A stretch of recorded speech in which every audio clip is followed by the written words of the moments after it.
आपने कभी सोचा है, यह अनंत आकाश, असंख्य तारे, यह सूर्य, चंद्र और संपूर्ण ब्रह्मांड आखिर उत्पन्न कैसे हुआ? देवताओं का अधिपति कौन है और इस जगत की रचना किसने की? नमस्कार दोस्तों, माँ भगवती की कृपा हम सब पर बनी रहे। देवी भागवत महापुराण के तृतीय स्कंद के द्वितीय अध्याय में इस रहस्य का अद्भुत वर्णन मिलता है, जहाँ एक जिज्ञासु पुत्र अपने पिता से ब्रह्मांड की उत्पत्ति का प्रश्न करता है। यह पुत्र और कोई नहीं, स्वयं देवर्षि नारद हैं और उनके पिता हैं सृष्टिकर्ता ब्रह्मा। आइए इस दिव्य कथा की यात्रा पर चलते हैं। हे पिताश्री, यह संपूर्ण ब्रह्मांड कैसे उत्पन्न हुआ? इसका निर्माण आपने किया है अथवा भगवान विष्णु ने अथवा महादेव शिव ने इसकी रचना की है? कृपा कर मुझे सत्य बताइए, क्योंकि मेरा मन जानना चाहता है कि इस सृष्टि का अधिपति कौन है और किसकी उपासना करनी चाहिए। नारद जी ने अपनी व्याकुलता व्यक्त करते हुए कहा, कृपया सब विस्तार से बताइए और मेरे संदेहों का निवारण कीजिए। मैं असत्य और दुख रूप संसार सागर में डूबा हुआ हूँ। मेरा मन तीर्थों में, देवताओं में तथा अन्य साधनों में कहीं भी शांत नहीं हो पा रहा। हे पिताजी, परम तत्व का ज्ञान प्राप्त किए बिना शांति मिल भी कैसे सकती है? अनेक प्रकार से उलझा हुआ मेरा मन एक जगह स्थिर नहीं हो पा रहा है।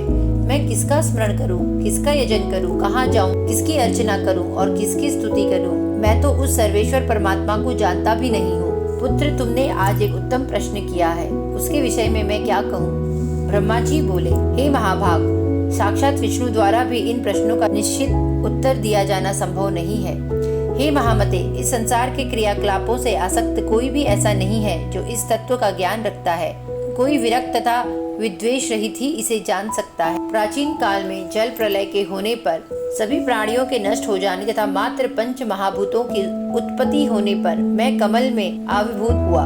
उस समय मैंने सूर्य, चंद्र, वृक्षों तथा पर्वतों को नहीं देखा और कमल कर्णिका पर बैठा हुआ मैं विचार करने लगा, इस महासागर के जल में मेरा प्रादुर्भाव किससे हुआ? मेरा निर्माण करने वाला, रक्षा करने वाला तथा युगांत के समय संहार करने वाला प्रभु कौन है?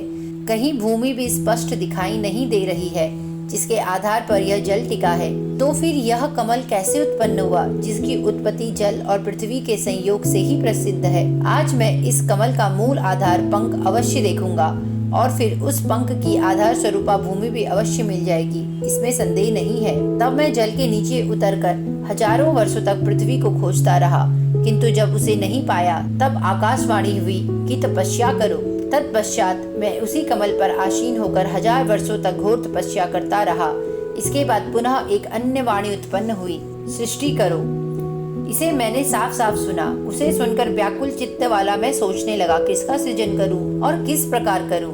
उसी समय मधु कैटभ नामक 2 भयानक दैत्य मेरे सम्मुख आ गए।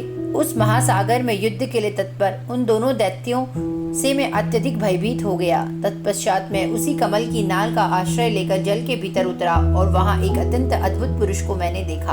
उनका शरीर मेघ के समान श्याम वर्ण वाला था। वे पीत वस्त्र धारण किए हुए थे और उनकी 4 भुजाएं थी। वे जगतपति वनमाला से अलंकृत थे तथा शेष शैया पे सो रहे थे। वे शंख, चक्र, गदा, पद्म आदि आयुध धारण किए हुए थे। इस प्रकार मैंने शेषनाग की सैया पर शयन करते हुए उन महाविष्णु को देखा। हे नारद जी, योग निद्रा के वशीभूत होने के कारण निष्पंद पड़े उन भगवान अच्युत को शेषनाग के ऊपर सोया हुआ देखकर मुझे अद्भुत चिंता हुई और मैं सोचने लगा कि अब क्या करूं। तब मैंने निद्रा स्वरूपा भगवती का स्मरण किया और मैं उनकी स्तुति करने लगा। मेरी स्तुति से वे कल्याणी भगवती विष्णु भगवान के शरीर से निकलकर आकाश में विराजमान हुई।